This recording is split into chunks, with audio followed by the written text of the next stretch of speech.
जाएंगे ए अर्दे पाक लेकिन हम तो मिट जाएंगे ए अर्दे पाक लेकिन तुमको जिंदा रहना है क़यामत की सहर होने तक। अस्सलाम वालेकुम स्टूडेंट्स, कैसे हैं आप सब। आज हम SSG प्लैनेट सीरीज का पहला लेक्चर लेके आए हैं आपके लिए और हम स्टार्ट करने जा रहे हैं बायोलॉजी से। लेकिन उससे पहले आप लोगों को बताता चलूं कि कल हमारे एक कैप्टन शहीद हुए जिनका नाम था कैप्टन हुसैन अख्तर शहीद और इनका ताल्लुक था 143 लॉन्ग कोर्स से और इनकी बटालियन थी पाविंडा बटालियन। आप जानते हैं कि जो पाविंडा बटालियन है वो मुल्ला पाविंडा के नाम पर रखी गई थी, जिन्होंने बलोच कह लीजिए पठान आर्मी के लिए बहुत ज्यादा, या पठान जो ट्राइब्स थे कबाइल थे उनके लिए बहुत ज्यादा मेहनत की थी, उनकी आजादी के लिए लड़ते रहे थे। इसके बाद हम बात करते हैं अब बायोलॉजी के हमारे लेक्चर की तरफ आते हैं। तो हमारा लेक्चर है आज का बायोलॉजी। जस्ट इंट्रोडक्शन से स्टार्ट करते हैं हम बायोलॉजी के। बायोलॉजी दो वर्ड से बना है और वो ग्रीक दो वर्ड है, बायोस एंड लोगोस। बायोलॉजी दो वर्ड से मिलकर बना है। एक का मतलब है जिंदगी, बायो का मतलब है जो बायोस से अखज किया गया है, और दूसरे का मतलब है स्टडी करना, मुतालिया करना। जिंदगी का मुतालिया करना बायोलॉजी कहलाता है। सही, तो इसमें आ जाएगा यहाँ पे बायो वर्ड बायो से निकला है जो यूनानी वर्ड है, और लॉजी लोगोस से निकला है और इसका मतलब है स्टडी करना, to study. Logos to study,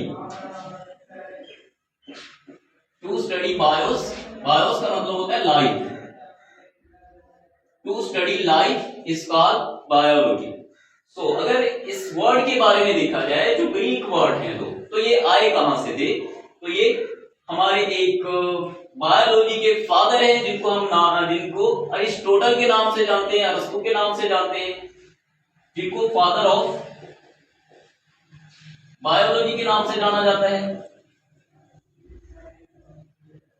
और इनके साथ प्लॉटर थे जिनको आप अफलातून के नाम से जानते हैं, और एक सुकरात है, सुकरात जिसको आप बोला जाता है, जिन्होंने जहर का प्याला पिया था।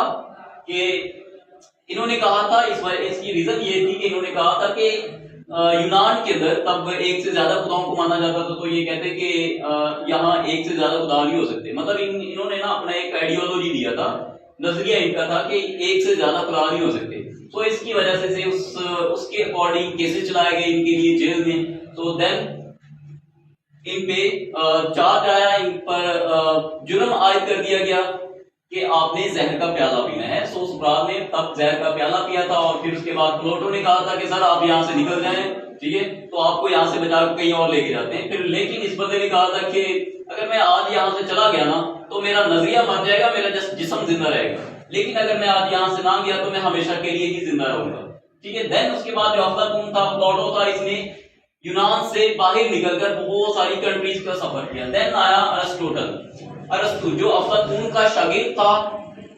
अब ये जो अरस्तु था इसका भी एक शागिर्द है जिसको हम इंशाल्लाह बाद में स्टडी करेंगे, जिसको आप अलेक्जेंडर द ग्रेट के नाम से जानते हैं और दुनिया उसे कहती है सिकंदर आज़म, ठीक है। अब बायोलॉजी दो ग्रीक वर्ड से आया। ग्रीक आप जानते हैं, पहले पाकिस्तान आता है, पाकिस्तान के साथ क्या आता है, पाकिस्तान के साथ ईरान आता है, ईरान के साथ ईरान, और ईरान के साथ तुर्किया आता है, तुर्किया, ठीक है। और तुर्किया के साथ बल्गारिया है, और बल्गारिया के इस तरफ ग्रीक है, मीन के जिसको आप यूनान बोलते हैं। तो यूनान तुर्किया के बल्गारिया के साथ है, और तुर्किया और यूनान के दरमियान एक साहिल आयद हो जाता है, ठीक है। चले, ये हो गया ग्रीक का थोड़ा सा, यूनान का इंट्रोडक्शन। देन हमने यहाँ पे बायोलॉजी पढ़ा कि बायोलॉजी जो था वो यूनानी अल्फाज से निकला, दो यूनानी वर्ड से लिया गया। एक था बायोस जिसका मतलब था life, and second one is logos जिसका मतलब है टू स्टडी करना, to study life is called biology. ये हमारा छोटा सा इंट्रोडक्शन था बायोलॉजी का। देन अगर बायोलॉजी की मेन डिवीजन जिसको आप मेन ब्रांचेस के नाम से जानते हैं तो तीन है, या आप फील्ड कह सकते हैं। तो बायोलॉजी को मेन 3 फील्ड में डिवाइड किया गया। First one is zoology,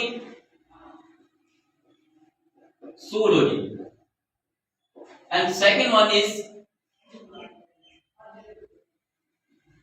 botany, and third one is microbiology. So micro का मतलब होता है छोटे, बायो का मतलब जिंदगी, लॉजी का मतलब मुताला करना, स्टडी करना, to study life of micro organisms. So अगर यहां से देखा जाए कि स्टडी करनी किसकी है, तो उसके लिए हम एक वर्ड लेते होते हैं ऑर्गेनिज्म। ऑर्गेनिज्म का मीनिंग होता है जानदार। तो जानदार का कैसे पता चलेगा कि कौन सा जानदार है, कौन सा जानदार नहीं है, तो उसके लिए एक हम वर्ड यूज करेंगे यहां पे, मिसिस MRS, मिसिस ग्रेन। तो यहां से M है हमारे पास, तो इसका मतलब होता है मूवमेंट। मूवमेंट मतलब हरकत करना। जो जानदार हरकत करते हैं वो जानदार होंगे, मीन कि वो चीजें जो हरकत करती हैं वो जानदार होंगी। देन R आता है, R का मतलब होता है रेस्पायरेशन। रेस्पायरेशन मतलब सांस का अमल।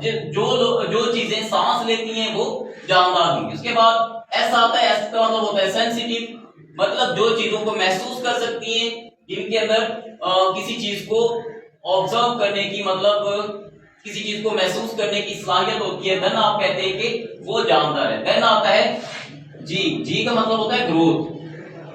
तो ग्रोथ, जो चीजें ग्रोथ कर सकती हैं वो जानदार होंगी। आर आता है यहाँ पे, आर का मतलब होता है रिप्रोडक्शन। रिप्रोडक्शन जो चीजें अपनी नस्ल को या अपने जैसे जानदार न्यू वाले पैदा कर सकते हैं, या अपने जैसे नए जानदार पैदा कर सकती हैं, वो वाले जानदार होंगे। ठीक है, मतलब अपनी जैसी चीजें नहीं बना सकती हैं वो वाले, उनको भी बोलेंगे कि ये भी क्या है, जानदार है। उसके बाद आता है ई का मतलब होता है एक्सक्रीशन। एक्सक्रीशन का मतलब, एक्सक्रीशन मतलब फालतू मादा जात को अपने जिस्म से बाहर निकाल देना। पौधे, इंसान, हर चीज जितनी भी जानदार है वो सारी फालतू मादा जात को बाहर निकाल देती है अपनी बॉडी के अंदर से। सो देन आप बोलेंगे वो चीज जो जानदार बेकार मादों को अपने जिस्म से बाहर खारिज कर देती है, देन उसको आप बोलेंगे कि ये भी ऑर्गेनिज्म है, मीन के वो जानदार कहलाएगी। देन इसके बाद यहाँ पे आता है एन मतलब न्यूट्रिशन होता है। वो चीजें जो खुराक खाती है उनको हजम करती है और फिर अपनी जरूरत के लिए उस खुराक को जज़ब करती है, मतलब जिस्मानी फ्लूइड के अंदर जज़ब कर लेती है, या जिस्मानी मादाजात जो होते हैं ब्लड के अंदर उसको जज़ब करवाया जाता है। देन आप उससे एनर्जी लेते हैं, तो देन ये क्या कहलाएगा, न्यूट्रिशन का अमल। मीन के ये पूरा जो खुराक खाना उसको हजम करना, देन जिस्मानी मादों में उसको तोड़ देना, तो ये सारा क्या कहलाएगा, न्यूट्रिशन। तो वो चीजें जो न्यूट्रिशन का काम करती है, मतलब न्यूट्रिशन जिनके अंदर होती है, वो वाले क्या कहलाएंगे, वो भी जानदार कहलाएंगे। सो आप यहां से ये ले सकते हैं कि ऑर्गेनिज्म कौन सा हो सकता है। ऑर्गेनिज्म होता कौन सा है, जिनके अंदर ये सारे हरकत हो रही होती है, मतलब मूवमेंट होती है, हरकत होती है, तो वो जानदार होगा और ऑर्गेनिज्म कहलाएगा। अगर यहाँ पे रेस्पायरेशन का अमल उसके अंदर हो रहा है, तो देन आप बोलेंगे कि ये क्या है, जानदार है। और देन अगर यहां से सेंसिटिव होगा, सेंसिटिव मतलब जिसके अंदर किसी चीज को महसूस करने की सलाहियत होगी, वो जानदार होगा, ऑर्गेनिज्म होगा। और जो ग्रो करेगा वो भी ऑर्गेनिज्म होगा, जो रिप्रोडक्शन का अमल कर रहा है वो भी ऑर्गेनिज्म है। देन यहाँ पे एक्सक्रीशन, जिसके अंदर एक्सक्रीशन का अमल हो रहा है वो भी ऑर्गेनिज्म होगा। और देन आता है एंड पे न्यूट्रिशन, जो न्यूट्रिशन का काम कर रहे हैं, न्यूट्रिशन खुराक खा रहे हैं, उसको हजम करके जिस्म के मादों, जरूरत के मादों में तोड़ रहे हैं, देन वो भी क्या कहलाएंगे, ऑर्गेनिज्म, मतलब जानदार कहलाएंगे। सो जानदारों की जिंदगी का मुताला करना बायोलॉजी कहलाता है। ठीक है, सो अब हम बात करते हैं जूलॉजी, बॉटनी एंड माइक्रोबायोलॉजी, जो कि बायोलॉजी की ही 3 डिवीजन है। डिवीजन कह लें या फील्ड्स कह लें। देन हम इसकी सब फील्ड्स भी पढ़ेंगे, एंड देन हम वो कह लेंगे इंटरेस्टिंग स्पीच यूज करके इसकी जो शॉर्ट डायमेंशन है, या कह लेंगे इसकी जो ब्रांचेस हैं, वो हम एक स्पीच के थ्रू करेंगे। देन आपको वो सारा कुछ एक सीक्वेंस में याद हो जाएगा। सो अब हम बात करें अगर जूलॉजी, तो जू में क्या होता है, जू का मतलब यहाँ पे आप इजीली अंडरस्टैंड कर सकते हैं इस चीज को कि जू के अंदर जानवर होते हैं। तो जिसमें बायोलॉजी की वो शाम जिसके अंदर जानवरों का मुताला किया जाता है, वो जूलॉजी कहलाती है। देन बूटनी की अगर बात करें तो पंजाबी में एक वर्ड यूज करते हैं हम, बूटा। सो ये बूटा आ जाएगा, तो वो दूसरे वाला बूटा नहीं। सो यहाँ पे बूटा जो है यहाँ पे आ जाएगा, बूटे से मीनिंग लेंगे पौधा, ठीक है, ये वाला बूटा।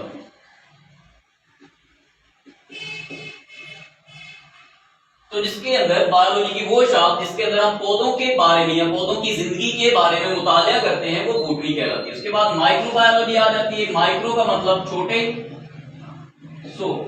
छोटे जिस्म या छोटे जानदारों की जिंदगी का मुतालिया करना, वो क्या कहलाएगा? माइक्रोबायोलॉजी कहलाएगा। छोटे जानदारों की जिंदगी का माइक्रोस्कोप के मदद से, छोटे जानदारों का माइक्रोस्कोप की मदद से मुतालिया करेंगे। छोटे जानदारों की जिंदगी का माइक्रोस्कोप की जरिए से या की मदद से मुतालिया करना माइक्रोबायोलॉजी कहलाता है। अब ये जो माइक्रोबायोलॉजी है, इसको मेन 2 डिवीजन में तकसीम किया गया है, या कह लें कि इसकी आगे 2 शाखें हैं। First one is phycology and second one is mycology. First one is mycology, phycology and second one is mycology. Phycology में क्या होता है? एल्गी की जिंदगी का मुताला किया जाता है। एल्गी की जिंदगी का मुताला करना फाइकोलॉजी कहलाता है, ठीक है। ये किसमें करते हैं हम? माइक्रोबायोलॉजी में करते हैं। माइक्रोबायोलॉजी की वो शाख जिसके अंदर हम एल्गी की जिंदगी का मुताला करते हैं, वो फाइकोलॉजी कहलाती है। उसके बाद माइकोलॉजी आती है, तो माइकोलॉजी में आप फंजाई की जिंदगी का मुताला करते हैं। फंजाई की जिंदगी का मुताला करना माइकोलॉजी कहलाता है। आज का हमारा जस्ट ये इतना ही इंट्रोडक्शन था बायोलॉजी और इसका शॉर्ट इंट्रोडक्शन। देन मिलते हैं हम अगले लेक्चर में।